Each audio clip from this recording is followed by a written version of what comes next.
if Germany won. So we've got the German Empire and Austro-Hungary, although they're kind of semi-federalized. France and the Union of Britain went socialist, communist. The Ottomans are still around. Basically, the socialists are kind of the sort of instigators of World War II for the most part. Germany won and enforced their will. All of Eastern Europe is kind of under their thumb. The Reichspakt basically controls Poland, puppet Ukraine, and that. The Austro-Hungarian Empire is a faction, but they're kind of federated. The Third Internationale is the communists. We've got what's left of the British Empire and the original French Republic is the Entente, because Canada is where the British monarchy is, and then Japan doing Japan things. But we, at the start, are the United States of America. We are, spoiler alert, not going to be in a great place. We have no real political power. And let's get our research out of the way. Basic machine tools, construction. I think we should go ahead and do fuel storage. I don't know exactly where the stuff's going to fire, so we're going to kind of hold off. I think all of that should be safe, though. God save America! So basically, the U.S. is on a tightrope, and we have to either try and guide it through to prosperity or let the whole thing come tumbling down and pick up the pieces. So the stock market in Berlin collapsed. Germany's economy is already stagnant. Everything's falling apart. Will the world recover? Huey Long speaks. The Democratic Party and the Republican Party were just like the old patent medicine drummer that used to come around our country. He had 2 bottles of medicine. He'd play the banjo and he'd sell 2 bottles of medicine. One of those bottles of medicine was called High Popalorum, and another one of those bottles of medicine was called Low Popahirum. Finally, somebody around there said, "Is there any difference in these bottles of medicines?" "Oh," he said, "considerable. They're both good, but they're different. That High Popalorum is made from the bark off the tree that we take from the top down, and that Low Popahirum is made from the bark that we take from the root up. The only difference that I have found between the Democratic leadership and the Republican leadership was that one of them was getting you from the ankle up and the other from the ear down when I got to Congress."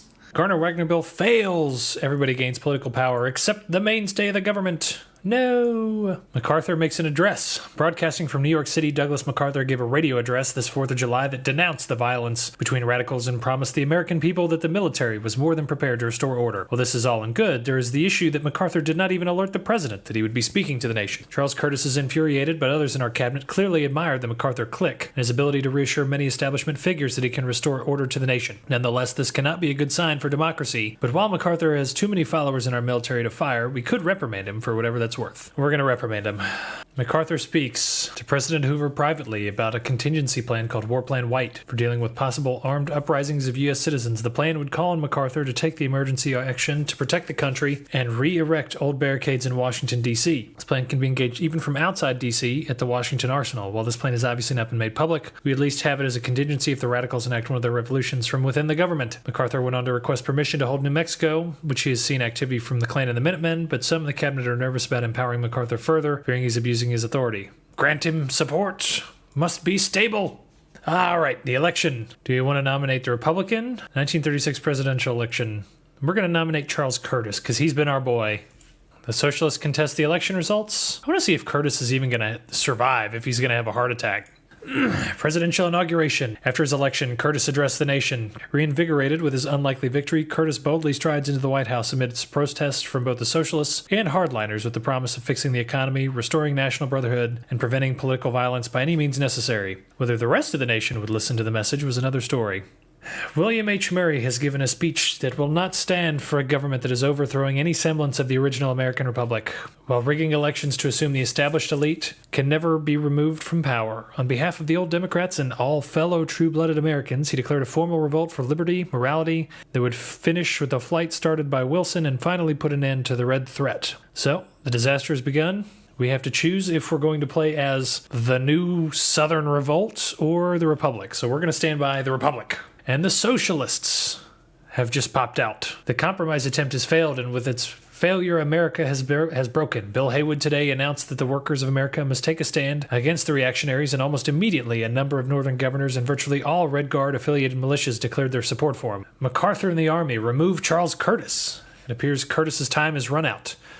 With the perception that compromise attempts has failed while various extremists continue to garner power, Curtis's own cabinet has lost its confidence that any resolution would be reached with the most recent outbreak of hostilities. With the cabinet's apparent cooperation and a military clique backing him, Douglas MacArthur took charge of an emergency administration intended to preserve the country from extremist forces before we are completely overrun. Of course, this is only confirmed to the various radicals and populists that the U.S. government was beyond saving, although MacArthur's soldiers seem prepared to fight. While the government is attempting to reassure the American public that all is under control, most are looking on in shock. Civil war appears imminent. The question remains what the president himself should do. We're not going to put up with this treachery.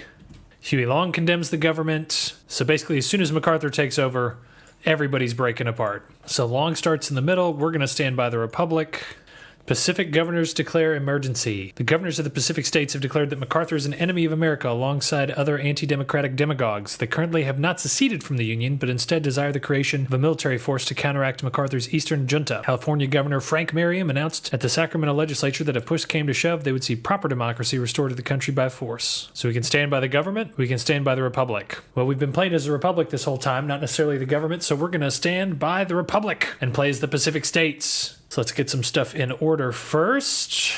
Leslie McNair's definitely going to be our commander because he's got artillery officer and old guard for better entrenchment and artillery experience. And his promotion is less. So once we get him up, we can turn him into a field marshal, I think. We need to get a field marshal too. So we got George Marshall, his career officer. He's connected. He's an organizer and he's offensive. Or Henry Arnold. He's an organizer and charismatic. I think we're going to need the recovery rate, honestly. So let's get him up to speed. Oh, logistics wizard already. Okay, yeah, we definitely want that. So, this is America, as it's been left to us. We, the Pacific states, stand on the West Coast, the last bastion of true democracy. In the Rockies, the loyal military is the Western Command Center, headed by Omar Bradley and Dwight Eisenhower. Huey Long in the American Union State, in the center of the country with their populists. The Southern rebels in the Constitutional American Republic. The socialists in the combined syndicates of America take over the factories of the Rust Belt. And MacArthur's last remnants of the U.S. establishment and his military junta in the East. And we're led by a building, the Pacific Congress. The Norton Restoration. Can we be the Emperor? So we've got an Emperor. So can you get the Emperor from San Francisco, the crazy dude?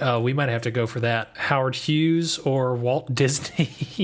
First things first, military. We need it very badly. We have one military factory. The Pacific Declaration. Ever since the first peaceful transfer of power between George Washington and John Adams, the government of the United States has prided itself on respecting the wishes of its population after an election. This unspoken contract between the people and their government has been violated by General Douglas MacArthur. In deposing the democratically elected president in the name of preserving stability, he shattered the founding principles of our great nation. The destruction of the healthy civil-military relationship that has marked America since independence is a grievous slight to all the values we hold as a nation. In response, the governors of California, Washington, and Oregon have issued a joint declaration condemning the general's actions and demanding his immediate withdrawal from Washington. We doubt he will respond positively, but like the Patriots in 1776, we must take a stand against tyranny and oppression. For the Republic! The peacemongers take matters into their own hands. Despite the warnings and writing on the wall, our regime was blinded by the specter of looming war, and for it we have paid the ultimate price. Like wildfire, the dangerous notions of peace have spread to infest much of the nation, as our people recoil from the idea of spilling innocent American blood on our own hallowed soil. As we speak, General Henry Arnold and his forces have moved into the Capitol, surrounding and disarming the National Guard outside the Capitol building without ever firing a shot. With this bloodless coup ordained by the people, General Arnold will assume the role as temporary leader of the Pacific states while he searches for a candidate to fill the position of interim president, while also reaching out to the government in Washington and General MacArthur to hash out a deal of peace, mutually assured assistance, and reconciliation as our people here build a unique and finally independent Pacifican identity. We have saved 1 million sons. We decided to just sacrifice everything for the sake of peace.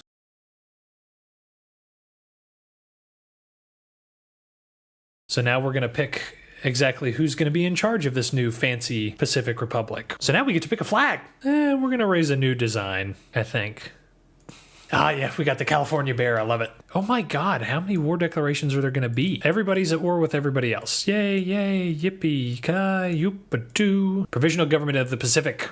While the nation now by and large at peace, the time has come for General Arnold to step down and appoint a provisional government. Due to most mainstream parties, such as the Democrats, Republicans, and Progressives, being for intervention and American reclamation, they've been banned. This being the case, only a few candidates are open to lead our Pacifican dream.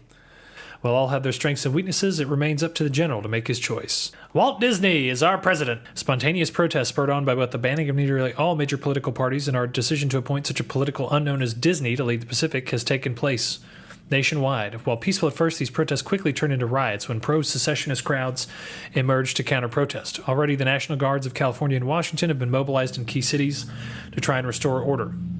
To mitigate further violence, President Disney has taken to addressing the nation via radio.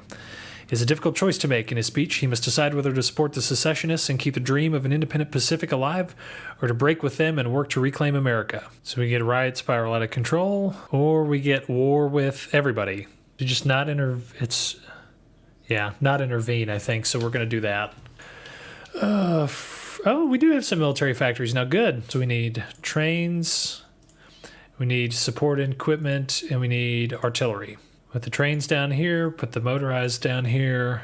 Commando Duck versus the Klan. A new Disney production once again does what should have been done long ago and presents an amusing animated short for children to enjoy at the expense of the CAR. It starts with Donald Duck humorously paradropping into northern Florida and narrowly escaping being eaten by alligators. Then goes on to dodge Klan snipers before accidentally destroying an enemy naval base. Nation on the brink. The failure of Walt Disney to restore stability to the Pacific states has led to the collapse of social order across the nation. Protests and riots are going into rebellions as the succession question tears families apart, makes neighbors take up arms against each other. With the nation on the verge of complete collapse, it appears the military is preparing to deal with things themselves. Officers loyal to Walt Disney are reporting that the Army is once more preparing to place General Arnold in the presidential seat in hopes he can bring order to where Walt Disney has failed. These reports also mention how this plot is still in its infancy, suggesting that if the president could rally the armed forces, they could still restore order. After much deliberation, President Walt Disney decides to peacefully hand control back to Arnold. So we've been through like 4 leaders now in the space of like 60 days. Things fall apart. While many expected Arnold to once more bring at our head to bring much needed stability to the Pacific states, it in fact has done very much the opposite. The military has faced mass defections. Major cities have fallen to full-scale uprisings. Pro- and anti-secessionists, pro-Arnold, and even supporters of the former president clash in the streets. Syndicalists have taken Seattle, longists and constitutionalists fight throughout the countryside. Despite his best attempts, it appears Arnold has brought the Civil War to the Pacific. If he'll be able to turn the tide and restore order remains to be seen, but few are foolish enough to hope for such an event. In the height of the chaos that the Pacific faces, many distraught citizens have turned not to the Army nor the banned political parties, but to an old idea that has seemingly been revived. To most in America, Joshua Norton was a madman who claimed to be America's emperor based off of nothing but to the loyal citizens of California. He was much more than a madman.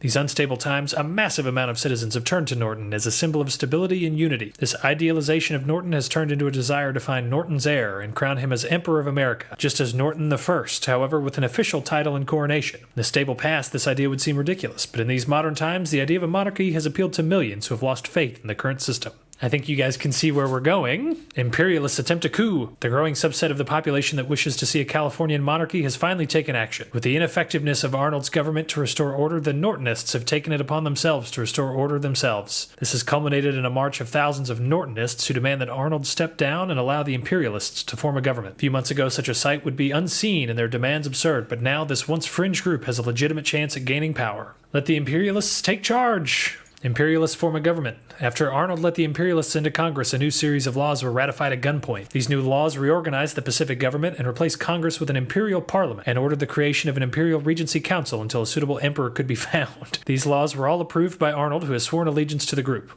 Afterwards, loyal members of the military were rallied to help restore order to the nation.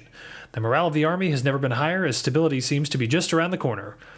As well, all members of the armed forces were forced to swear an oath to the emperor, whomever the emperor may be. So we've got the Norton Restoration, but we have the Regency Council of Emperor somebody. It'll be interesting to see who actually they have candidates for, because I'm kind of curious about that part too. Military equipment. We're going to get all the volunteers to a separate army, and we're going to give them to Millard Fillmore Harmon. Is he really related to Millard Fillmore? Because that would be awesome. Well, he's an infantry leader, so we probably want him to. So it looks like Huey's having a little trouble. Everything else is kind of stale. So we need that steel. That's really all the resources we got. Great. Well, and Southern California. So we're going to get Reno first because we need the extra steel and all the other stuff. Get some. Oh, wait. Nope. We need Logistics Wizard. That's what we need. Planning speed, organization. Go ahead and get some planning bonus built up. Go to the river. Is our Navy practicing? No, we need to exercise that. We do have some kind of Air Force, so that's good. The good news is we don't have to worry about fuel. Ooh, and they got the Black Revolt, so that's good. The CAR does not look to be doing too good. Oh, Greece capitulated to the Austrians. To the Austrians? What the heck? Don't know why the Austrians have done that, but we'll see. So we're at least producing a little bit. It's not perfect, but it'll do. We've removed the naysayers. Now we must discard republicanism. The AUS declared on the CSA. So now the Civil War's in full swing. Crowning Norton II. We must have our emperor. Emperor Norton II is a man who lived through many odd events to ultimately become emperor of an empire that in all senses shouldn't exist. Born Charles Ross Norton in 1881, he was the great-nephew of a madman who declared himself Emperor of the United States. Little did he know, however, that this event would lead to more madness within his own lifetime. In the majority of his life, Norton had lived a quiet, peaceful life in South Africa, even having a son by the name of Jared Norton. Even after the Weltkrieg, nothing dramatically changed for him. His life was quiet and simple. That was until he was invited to a party in San Francisco on one fateful day. What started out as a gathering of Nortonites led to him being swept up into the political upheaval and chaos plaguing the Pacific states at that time. Before he knew what was going on, he was being crowned Emperor Norton II in San Francisco, and after that, oddly enough, came peace. Though he has attracted several loyal members and people who are willing to fight to the death for him, Norton is getting older with time. To many, he almost seems reluctant to the position of emperor. But every morning he gets out of bed determined to at least do something about the problems he and his subjects face. So we've got Norton II, the reluctant emperor. Logistical focus, theater training, army focus defense, and I like the professional officer corps. I think that's the way to go. So we at least do have a pretty sizable navy. So we got 73 destroyers, cruisers, 7 battleships, and a bunch of subs. So we don't need the puppet Mexico focus yet. We need to restructure the government. So the rest of the country seems to pretty much be stagnant. Holy shnikey, I got a lot of divisions. I think I can probably stop. I think I can probably cut these bad boys in half. I think we've probably got enough. Absolutism, so we can get no autocracy or constitutional monarchy. All right, we're going to be absolutism. If we have an emperor, he should be an emperor. Now that Norton II has decided to keep the nation as an authoritarian state, the question of the nature of our government has arose. Some believe the current system of puppet legislature and authoritarian governance works fine, while others believe that any form of legislature is unneeded, and Norton should rule as a true absolute monarch. Absolute monarchy it is. So now what we're going to need to do is let's get our PSA infantry. So we need to get an engineer company. And need to go ahead and do, how much artillery do I have? Okay, I think that's going to be our basic division. And cavalry recon. So we now have the Pacific American Empire. We're so close to being able to start retaking America. We need to get prepared for crossing the Rockies. Crossing the Rocky Mountains. So now we need to, so I could retake just Greater California or all of America. I think we're going to retake all of America. But first we're going to get ourselves fully prepped, and then we can start working on our Air Force and Navy. And I'm still desperately short of supplies and resources, but we're just going to have to do what we can. I think we can go ahead and start preparing for our entry into the American Civil War. Ah, crap. I should have paid attention. So in order to create a constitutional monarchy, I have to retake America. But I can go ahead and take Greater California at least. And then I'll just declare war for it anyway. Problem solved. Oh no, we'll get the justification first, and then we'll declare war. So we're low on manpower. So the Emperor has spoken, we must reclaim California. All right, this is going to be an interesting war. So I think what we're actually going to do is we're going to have Harry Liver's Edge sit here. And we're going to have the other crew sit here, just in case anybody decides to invade us at the last minute, which we don't want. All right, ladies and gentlemen, here we go. It's June 4th, 1939, and we are about to begin retaking America. So it looks like we caught him totally by surprise, which is good. Can I cut these bad boys off? I think I can. Can we get a little... no, didn't quite get encirclement. Thank you very much, Mexico. You just basically shot yourself in the foot. Our great forces are pushing strongly. Is there any chance... Can we get these guys? Nope. Didn't quite. And for right now, it looks like we are just trucking along against the Western Command Center here. Relatively little difficulty. See if we can't go ahead and pinch him off. Do we have anybody coming in here? Need to get this airstrip. So how are we doing here? So they've got 359 defense. What the shit? Experience. Oh, they have a huge country advantage, I think, too, because they're still considered the main United States. Perfect. Post this one on the Reddit, boys. Don't think we actually need to post that on the Reddit. That's not a great encirclement. So we've lost 30,000 and they've lost 77,000. Of course, to be fair, they're pretty distracted by fighting the American Union state, but we're going to take advantage of that and not feel even remotely guilty about it. But after only a few short months of war, the Pacific Empire is going strong. The United Mexican States declared war on the CAR. Good. That means if you win, I can take more land off of you when I declare war on you later. So you've already pretty much knocked out the Western Command Center. Very nice. The shit. The AUS gives us military access. That's interesting, I guess. The real question is, do we declare war on the American Union state? I think we do. So we're going to regroup. We're going to take the western half of America. Although we could declare on the Mexican states if we wanted to. And yeah, I know I'm battle planning just because they're spread enough out. We've got enough troops. I think we'll be okay. I'm not terribly concerned about it. Huey Long is on the run. Austin, Texas is finished. The Pacific American Empire marches ever eastward. All right. AUS capitulated, so first peace deal. Oh God, this is going to be so horrific. We're just not going to deal with it. And now we're going to declare war on the United Mexican States for Greater California. Do we have everybody?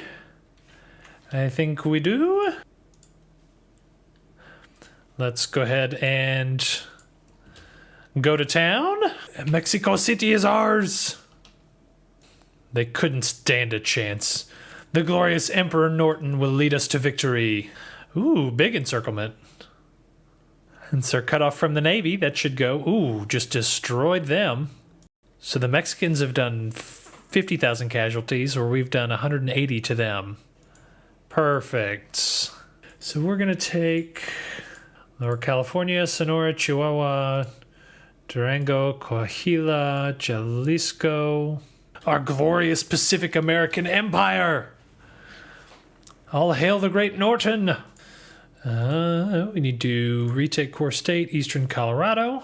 Oh, and the Klan's taken over in the Second American Republic, whereas Bill Haywood's still up top. Let's go ahead and take the South.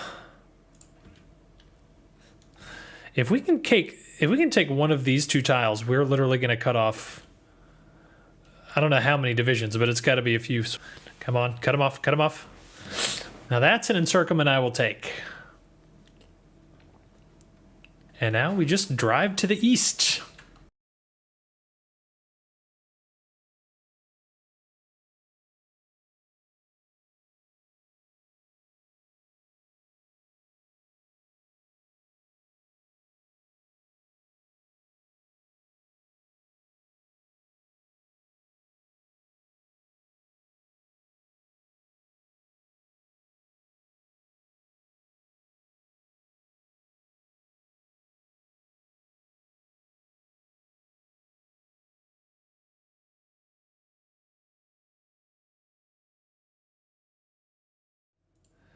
So Washington and Atlanta both fell basically at the same time.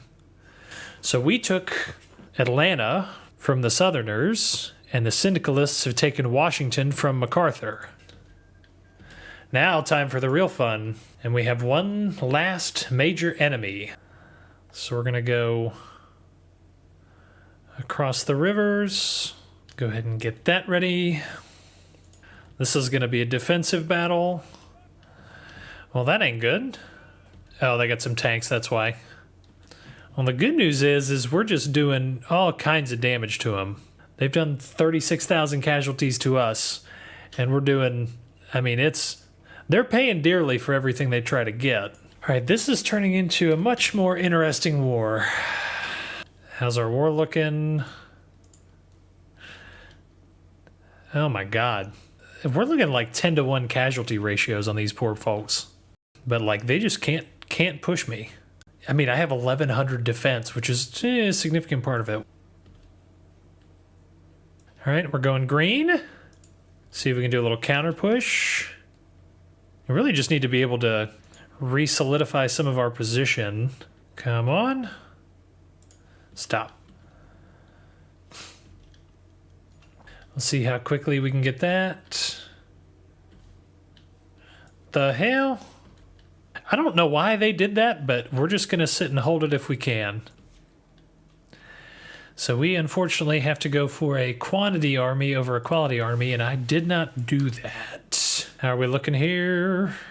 1.28 million. So I have killed 10 times as many troops as they have. I love it.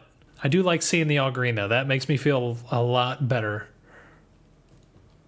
And go for a little pushy-wushy. Just slow and steady. Just impenetrable shield up, push the shield forward, drop down again so they can't stop us.